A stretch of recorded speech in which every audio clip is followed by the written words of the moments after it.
E estamos de volta, seja muito bem-vindo ao BBcast, o seu podcast de automobilismo e outras nerds. No episódio de hoje vamos falar sobre o preview do GP de Singapura. E aqui comigo está a Débora Santos Almeida. Olá amigos, sejam bem-vindos a mais este podcast. E é aquela corrida noturna, gostosinha, então vamos falar a respeito dela. Exatamente, eu sou o Rubens GP Neto, o seu host, e hoje vamos tratar do GP de Singapura, aquele GP que, como a Débora disse, foi o primeiro GP realizado noturno, utilizando apenas luzes artificiais, entre outras características serão ditas durante o programa. Nesse episódio vamos falar um pouco sobre a história do GP de Singapura, os pneus que serão utilizados e vamos relembrar o GP passado de 2018, entre outras curiosidades e estatísticas para o GP. Bom, mas antes de prosseguirmos com o programa, vamos agradecer a nossos apoiadores, aqueles que contribuem com o Boletim do Paddock e o BBcast por meio da nossa campanha de financiamento coletivo e contínuo lá do Apoies. E são eles: Ricardo Bannerman, Maia Barbosa, Eliezer Teixeira, Luiz Félix, Arthur Felipe, Rafael Celoni, Will Mesquita, Antony Santos, Rogério Froner, Helena Lisboa, Cássio Machado, Carlos Del Valle, Bruno Vale, Eric Nemes, Bruno Shinozaki, Alberto Xavier, Will Bueno, Ricardo Silva e Beto Correia. Fica aqui o meu agradecimento a todos os nossos apoiadores e para vocês que estão escutando este programa, não deixem de conferir a nossa campanha de financiamento contínuo e coletivo, pois ela é extremamente importante para o crescimento do Boletim do Paddock. Então faça assim como os nossos apoiadores, apoie e aproveite com a gente o crescimento do Boletim. Isso mesmo, um crescimento que está sendo notado por todos em todas as plataformas em que o Boletim do Paddock vem atuando. Outra forma de contribuir com o Boletim do Paddock é dizendo o que vocês acham destes programas e deixando as suas recomendações para que nós possamos produzir mais conteúdos para vocês. Bom, Débora, acho que seria interessante a gente começar a falar rapidamente sobre Singapura. Singapura é como Mônaco, né? É uma cidade-estado, é uma cidade que praticamente é um país que é só uma cidade, então ela tem essa característica dela, que é bem parecido com Hong Kong, por exemplo, que por muitos anos foi até do Império Britânico, recentemente foi incorporado à China, mas mesmo assim possui algumas características políticas e econômicas de uma cidade-estado, mas Singapura ela é independente, né? Ela foi um país anexado à Malásia, né? E por muito tempo até mesmo teve características até desse país em sua política. Exato, Singapura fez parte da Malásia e dos seus 14 estados até 1965, quando houve realmente a separação deles. Por conta disso, um pouco da história do automobilismo de Singapura vem por conta dessa mistura. Existem relatos que desde 1961 tivemos corridas realizadas lá. Eles tinham o circuito de Thompson's Road, que fazia parte dessa categoria e onde tinham as corridas, que era da Fórmula Libre, e elas permaneceram, né, ocorreram até 1973. Por conta de todos aqueles motivos que a gente já falou em outros previews, que os pilotos estavam buscando segurança e medidas protetivas para poder fazer um automobilismo com mais segurança, as corridas foram extintas e permaneceu assim até o momento em que decidiram trazer a corrida de Singapura novamente, né, para o calendário. Só que aí apenas em 2008, quando o circuito foi realmente montado e teve todo o envolvimento de política do Bernie Ecclestone para que essa corrida pudesse acontecer em Singapura, já dentro do que é a Fórmula 1 hoje. Bom, então sobre Singapura em si, por ter essa característica traçada só veio surgir o atual, né, para a temporada de 2008 da Fórmula 1, acho que já compensa a gente já entrar nesse certame, né, Débora? Que é interessante que o pessoal fala bastante sobre iniciativa pública, privada, investir dinheiro no automobilismo. O próprio GP de Singapura recebe um aporte político, ou seja, um aporte financeiro político do governo de Singapura de 60% para sua realização. Por quê? Porque apesar de Singapura ter toda uma característica de turismo muito forte, o GP também é utilizado como uma forma de atrair turismo. E até mesmo lá, a Débora sempre ressalva, sempre que tem as coisas de Singapura, os shows que são realizados,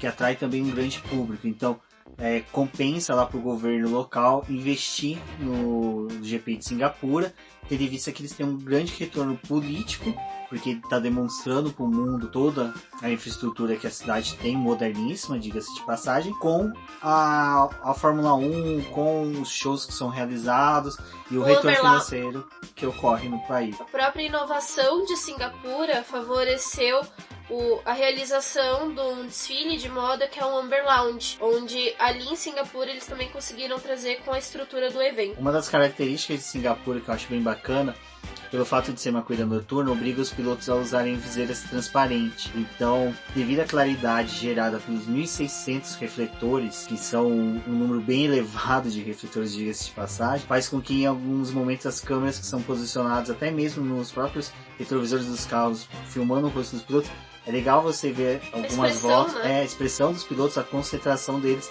eles não chegam nem a piscar, é bem interessante. E falando sobre piscar e viseira, em Singapura é uma das coisas que eles chegam a correr com ela um pouquinho aberta, né, Débora, para poder ter uma ventilação em decorrente do calor escaldante que é em Singapura. Pensem que o piloto que está ali dentro do seu cockpit acaba sendo atingido por cerca de 60 graus. Além disso, o piloto também perde cerca de 3 quilos apenas de suor. Eles também têm a característica de que logo que eles deixam os seus carros, eles já vão buscar um lugar que seja gelado, onde eles ficam expostos a baixas temperaturas. Eu acho que no Drive Survive, lá na série da Netflix, tinha, né, acho que foi o Gasly entrando num tambor cheio de gelo, né? Esses tambores em Singapura são mais presentes ainda, todos os pilotos, não importa se é de uma equipe pequena, uma equipe grande, multicampeões ou não, acho que até o próprio Kimi Raikkonen, ele deve jogar gelo dentro do cockpit da Alfa Romeo dele desse ano, porque eles utilizam desses containers com gelo e água para poder abaixar o máximo que der a temperatura do corpo, porque eles sofrem muito. Se nós pegarmos que a maioria dos pilotos são europeus e eles têm a característica de morar em países que são temperaturas mais baixas, mesmo na época do verão, eles já moram em residências que são trabalhadas para ter uma temperatura um pouco mais baixa. Quando eles vão para lugares assim, eles sofrem muito. Em Singapura é aquele calor tropical, é igual ao Brasil, mas só que lá é muito mais forte, muito mais intenso. Que mesmo à noite, a temperatura só cai o quê? 1 grau e meio, não muda muito do dia para a noite. Pensem que do GP da Itália para Singapura, eles encontram uma variação de cerca de 10 graus na temperatura ambiente do local. Mas, por tudo que a gente já falou, os pilotos são submetidos a muito mais nessas questões de temperatura. As equipes também que estão trabalhando com eles, os engenheiros, o pessoal que está ali na garagem, acompanhando todo o desenvolvimento dos treinos livres, classificação e corrida, são submetidos a 40 graus. Então, é um desgaste físico para qualquer um, sendo piloto ou engenheiro. A questão da hidratação também é extremamente importante, porque é aquilo ali que vai fazer diferença para que eles tenham um final de semana em segurança. Porém, ali o pessoal que está na garagem consegue se refrescar muito melhor do que o piloto que está dentro do seu carro. Ali aquela garrafinha que eles carregam com o líquido para poder se hidratar, no momento em que eles entram no carro, ela tá gelada. Só que conforme eles vão dando voltas no circuito, aquele líquido chega a aquecer, ficando na temperatura de um chá que acabou de ser fervido. Então, é uma corrida desgastante, eles precisam continuar ingerindo aquele líquido. É a corrida que demora mais para poder acabar no calendário.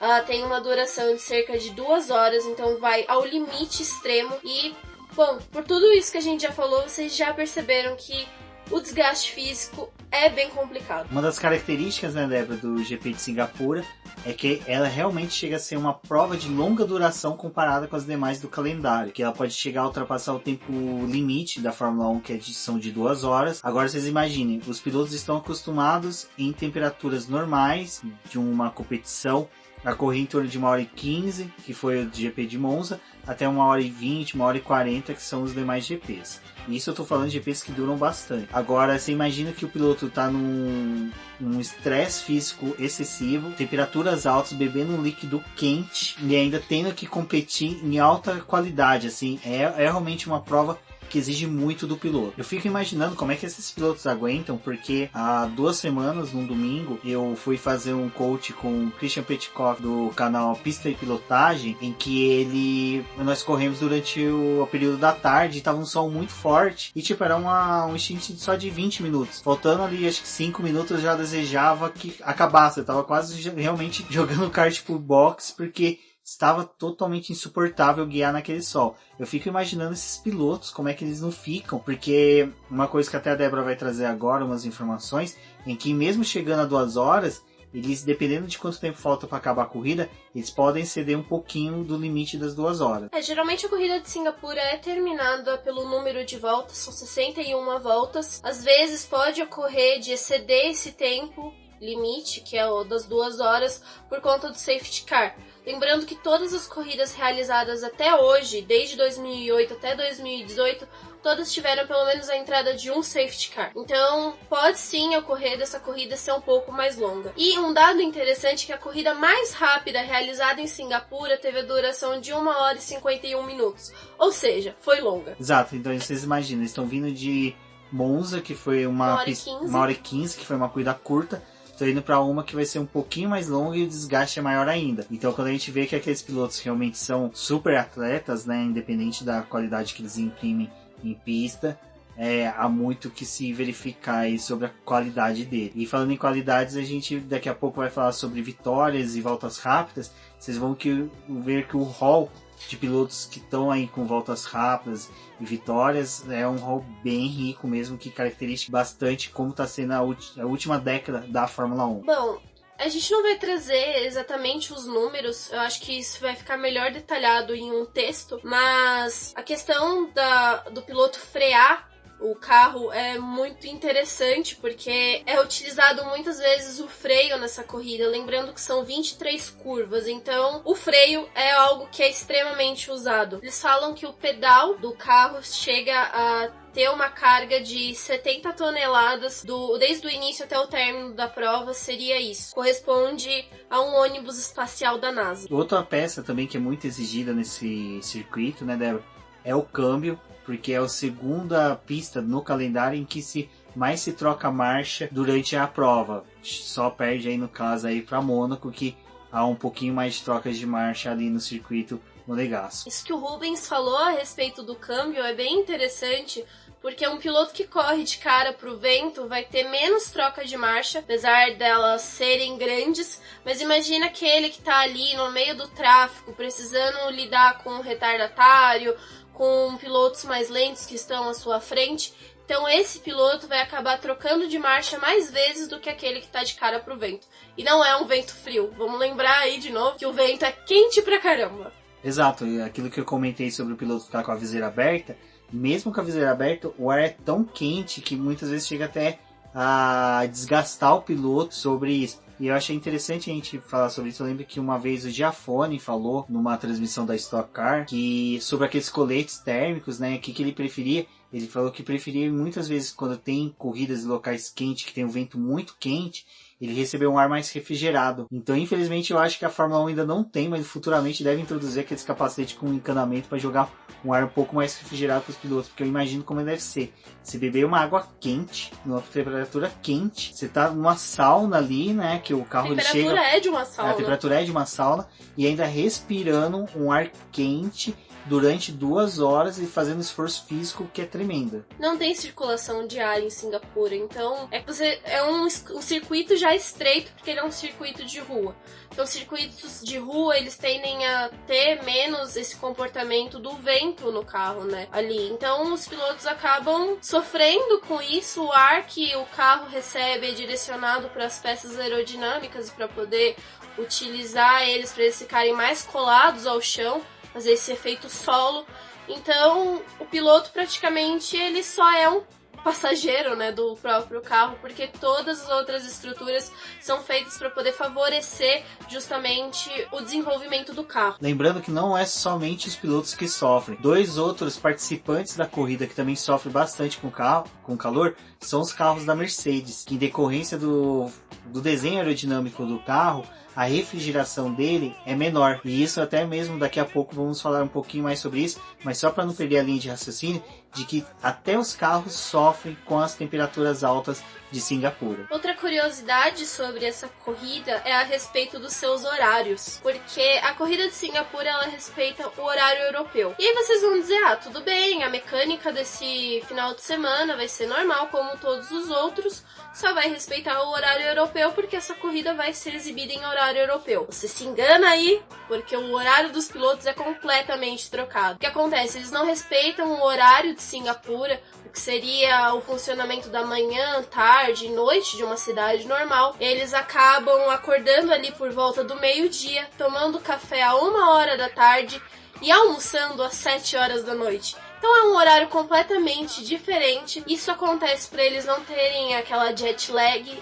Eles já estão acostumados com esse horário europeu. Então tudo isso funciona para que o piloto se sinta mais confortável. Eles têm a sensação de que estão acordando tarde, trabalhando mais tarde, mas não. O desenvolvimento do final de semana é exatamente o mesmo. E aqui num texto da Fórmula 1 que fala a respeito disso, dizem que o Romain Grosjean é um pouco preguiçoso, né, a respeito disso, e ele gosta de acordar mais tarde, então é legal para ele acordar meio-dia. É engraçado, né, você falar isso, porque tecnicamente o Romain Grosjean já acorda meio-dia e já que passou a corrida. Eu acho que simplesmente eles estão colocando um sósia do Romain Grosjean para pilotar, que já não tem tanto talento quanto o piloto francês. Eu acho que ele também não deve ter muito talento. Tem uma outra coisa interessante a respeito dos hotéis que as equipes reservam para elas, é que o funcionamento do hotel nesse final de semana do GP de Singapura é completamente alterado. Eles respeitam o que os pilotos estariam vivendo e não o que seria a funcionalidade desse hotel. Então as camareiras que estariam limpando os quartos, né, durante a manhã, arrumando, deixando tudo prontinho para que eles chegassem à noite e os quartos estivessem prontos, não. Troca toda essa dinâmica. Esses hotéis também não costumam receber visitantes externos, então é concentrado realmente para as equipes, para que esses horários sejam realmente respeitados e regrados. Outra característica importante de Singapura são que os safety cars sempre são acionados, independente do que aconteça. Eu acredito que eles devem ter até alguma questão lá que um imã supersônico que puxa os carros pro muro para poder ter acionamento do safety car. O Mylander tem lá uma cláusula no contrato dele: uma vez, pelo menos em Singapura, eu preciso entrar e dar uma volta na pista. Exatamente. E a outra são os invasores. Ora largatos, ora pessoas que decidem filmar a corrida. Quem se recorda, acho que salvo engano, foi o que? 2016, 2017. Eu se lembro que o Daniel Ricciardo até falou no rádio que tinha um maluco na pista. Entrou um louco filmando diretamente da pista. Assim, Singapura já é escuro. Imagina você ver uma pessoa passando. Se tiver ali algum piloto que tenha medo de fantasma, pode ficar com cagaço dentro do cockpit. Bom, agora é aquele momento que a gente traz para vocês os pneus que vão ser utilizados nessa prova. Para enfrentar essas 23 curvas do circuito, foi escolhido pela Pirelli os pneus C3 de faixa branca, correspondente ao duro, o C4 faixa amarela, o médio, e o C5 faixa vermelha macio. Eles correspondem à gama mais macia da Pirelli, então eles são os pneus mais velozes. Eles são utilizados principalmente nessa pista porque os carros precisam ficar colados no solo, então um pneu com uma espessura mais dura, né, uma goma mais dura, não iria conseguir proporcionar isso em Singapura. Então é por isso que esses pneus são trazidos principalmente para essa prova. É o circuito mais lento da temporada, então ele acaba sendo até mais lento até que a própria pista de Mônaco. Como é um circuito de rua, novamente a gente tem aquele problema com os bueiros espalhados pela pista, então eles, né, a gente vê os carros passando por cima deles e fazendo aqueles sparks, né, trazendo aqueles pontinhos de faísca ali pelos carros. Então pode ter carro danificado aí, pode ter gente sendo prejudicada exatamente por estar passando ali por algum lugar inadequado. As faixas de pedestre, né, essas coisas que tem no circuito de rua que não tem como se eliminar para uma prova de Fórmula 1, são bem escorregadias, então pode causar acidentes. Tem o fato das paredes, né, dos muros de contenção serem extremamente próximos, então os pilotos passam em algumas partes ali bem colados a esses muros, utilizando da melhor forma os espaços que eles têm dentro da pista para poder conseguir a melhor volta. O safety car faz parte da corrida, então os estrategistas eles precisam ser bem flexíveis em suas estratégias, porque não tem como determinar o momento que o safety car vai entrar na pista, pode ser a qualquer instante da corrida, e ele acaba sim mudando as configurações de parada. Até foi algo interessante, né, que em 2018 mesmo a corrida do Vettel foi comprometida pela Ferrari pela escolha inadequada dos compostos para o momento que ele fez a parada e prejudicou toda a dinâmica da corrida.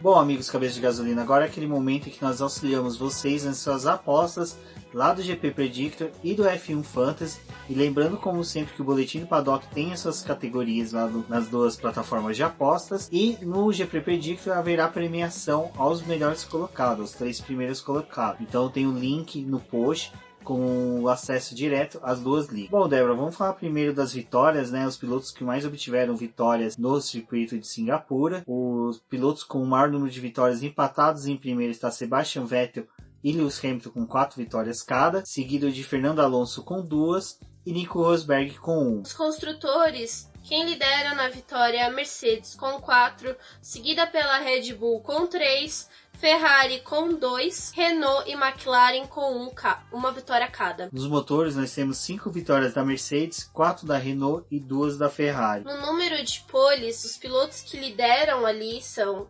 Sebastian Vettel e Lewis Hamilton com 4 cada, seguidos por Felipe Massa, Fernando Alonso e Nico Rosberg, que tem uma pole cada. Nos construtores, a Ferrari lidera com 4 poles, a Mercedes com 3, a McLaren com 2 e a Red Bull também com 2. Nos motores, a Mercedes está ali invicta com 5, seguida pela Ferrari com 4 e a Renault com 2. Agora a pergunta que fica, será que a Honda vai participar desse hall este ano? Porque a equipe, tanto a Red Bull como a Honda, falaram que elas teriam que melhorar para essa corrida, né? A partir de agora, a classificação viria especificações novas para os motores, e lembrando que tanto o Albon como o Verstappen tiveram mudanças. O Albon mesmo teve penalizações no mudanças do motor, e o Verstappen também recebeu nova atualização. Então é capaz que no preview do ano que vem a gente já veja a Honda aqui no hall desses motores que possuem poles em Singapura. Agora sobre a melhor volta, que também conta como um ponto nessa temporada, temos Fernando Alonso, Daniel Ricciardo e Lewis Hamilton com 2 cada. Eles são acompanhados por pilotos como Kimi Raikkonen, Jenson Button, Nico Hülkenberg, Sebastian Vettel e Kevin Magnussen. Aliás, a melhor volta do circuito foi estabelecida por Kevin Magnussen em 2018 com 1 minuto 41 segundos e 905 milésimos. Bom, pelo menos aqui no número de voltas rápidas, o Nico Hülkenberg tem uma posição no pódio entre os pilotos mais rápidos que já correram em Singapura. Nos construtores, nós temos a Red Bull com 3 voltas rápidas, a Ferrari e a Mercedes com 2, e com uma temos a Renault, a McLaren, a Force India e a Haas. Lembrando que, como a Débora falou, as voltas rápidas contam como pontuação esse ano. A Red Bull já tem dito durante toda a semana que trará especificações novas e visa uma melhor classificação. Ela, liderando aqui como construtores, tem bastante chance de permanecer nessa liderança ainda para o ano que vem. Lembrando até mesmo porque a Ferrari nesse circuito provavelmente ela não vai se dar bem por esses trechos sinuosos onde o carro vai acabar perdendo rendimento. Então ali a Ferrari, que está no segundo lugar nos construtores, se chegar vai ser a marca da Red Bull, mas provavelmente a Mercedes vai passar a Ferrari nessa. Nos motores nós temos a Mercedes liderando com 4 voltas rápidas, Renault e Ferrari com 3 e a Tag Heuer com uma, que esse motor aí foi aquele motor temporário que foi fornecido pela Renault, mas com configurações e desenvolvimento por empresas contratadas pela Red Bull para não carregar mais o nome da Renault no seu carro. O GP de 2018, né, Débora, foi realizado sob forte temperatura, até mesmo a própria Mercedes não acreditava que ia ter um bom desempenho. Na época ela já relatava que os carros sofreriam isso, e é muito mais os componentes eletrônicos do que o próprio motor que sofre com a alta temperatura do carro. Tem até um ponto ali da pista que a temperatura chega a ser tão alta num determinado ponto que o carro chega a perder até contato com os boxes. É uma questão muito técnica ali que o próprio Toto Wolff tinha receio de que quando os carros passassem muito ali depois que fizesse uma passagem, não tivesse retorno de contato com os boxes. Mas 2018 teve a vitória do Lewis Hamilton, que liderou, né, o final de semana inteirinho, tanto nos treinos livres como até mesmo no quali, aonde ele obteve a pole position. A pole position dele foi considerada uma volta mágica. Ele tirou tudo ali do carro para poder conseguir aquela volta. Então ele teve a chance de largar na pole. Ele manteve a primeira posição logo depois dessa largada. E o Vettel e o Max Verstappen, que estavam ali disputando a segunda posição, ficaram se engalfinhando ali para poder ver quem ficaria com esse segundo lugar. E nisso o Hamilton começou a perder contato com eles. Só que ao final da primeira volta já tivemos a entrada do safety car por conta da barbeiragem do Pérez, que bateu no Ocon, tirou o Ocon, né, da corrida. Ano passado mesmo, esses dois não podiam se encontrar na pista. É algo bem parecido com o que acontece entre o Kevin Magnussen e o próprio Grosjean, né, principalmente nessa temporada, que ressaltaram isso em diversas corridas. E o Pérez estava loucaço em Singapura, não sei que água que ele bebeu ali, pode ter sido chá que serviram pra ele lá, e ele desgringolou ali na pista. Tirou o Ocon na primeira volta, e isso é engraçado, né? Outra situação que agora a gente vai falar sobre a série da Netflix, que na série é colocado como uma das etapas cruciais, né? Que ali começava, a partir desse ponto, o Ocon a disputar a vaga dentro da Racing Point, porque ela já era a segunda corrida, na verdade, né, em que ela ia correr com o nome da Racing Point, porque tinha sido recém-adquirida pelo pai do Lance Stroll. Então a disputa ali já era realmente pela vaga que ficaria para o companheiro, né, do Lance Stroll. Então foi uma lástima pro Ocon. Depois na série a gente viu que foi uma das corridas que foi crucial para essa escolha. Mas voltando para a corrida, né, Débora? Aí nesse momento teve a entrada do safety car, que começou a dar um pequeno probleminha na vida de Sebastian Vettel. Mesmo com essa entrada do safety car na primeira volta, tudo ali acaba alterando no resto das configurações da corrida. E lá Vettel foi para os boxes, ele teve o pneu ultramacio instalado no carro dele. Ferrari calculou mal na parada dele, porque quando devolveu ele para a pista, ele ficou muito tempo atrás do Pérez e ficou perdendo espaço ali na corrida. O Hamilton foi na volta seguinte à parada do Vettel para os boxes. A parada dele foi melhor, ele conseguiu manter essa liderança. E o Verstappen, quando ele de fato foi, né, para os boxes e fez a parada dele, ele conseguiu voltar na frente do Vettel. O Vettel já tinha desgastado os pneus dele ali na corrida com o Pérez. Ferrari até cogitou na possibilidade de fazer uma segunda parada para poder melhorar o rendimento dele, só que o circuito de Singapura ele tem pontos de ultrapassagem muito específicos e essa ultrapassagem precisa ser feita no momento certo, porque senão ela não ocorre. Então, se a Ferrari ele, naquele momento optasse por fazer mais uma parada com ele, devolver ele com um pneu mais macio, no caso, naquela época era o hiper macio, que era o da faixa rosinha, ele perderia muitas posições no grid, não conseguiria recuperar por conta desse circuito travado.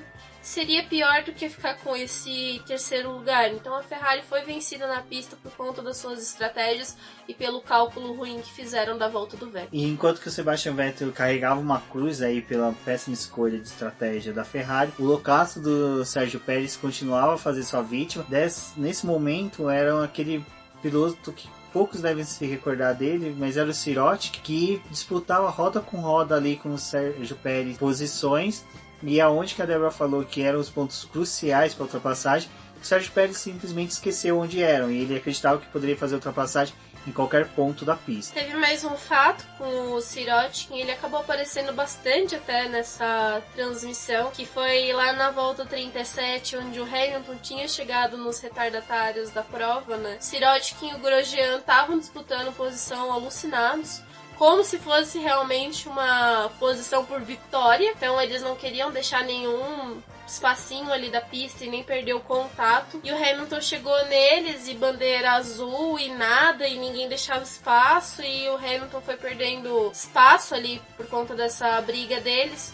Era até uma situação interessante porque era difícil de dar a bandeira azul ali pra eles, pedir pra que eles parassem, né, praticamente pro Hamilton passar, porque eles de fato estavam disputando posição. Então quando o Hamilton conseguiu realizar essa ultrapassagem, para quem estava acompanhando ali os tempos, até mesmo pelo aplicativo da Fórmula 1, percebeu que o Verstappen conseguiu tirar bastante da distância entre os dois em um curto espaço de tempo. Então, ali trouxe mais uma emoção para a corrida, foi bem interessante. O Hamilton venceu essa prova com o Verstappen na segunda posição e o Vettel no terceiro lugar. Após o GP de Singapura, né, ali nesse cenário, a gente já tinha confirmação do Charles Leclerc para a temporada de 2019 como companheiro do Vettel na Ferrari e a mudança do Kimi Raikkonen para Alfa Romeo com um contrato de 2 anos com a equipe. Exato, então vocês podem ver que até uma brincadeira que uma vez eu soltei na internet e que se pegou bem firme entre as cabeças de gasolina é que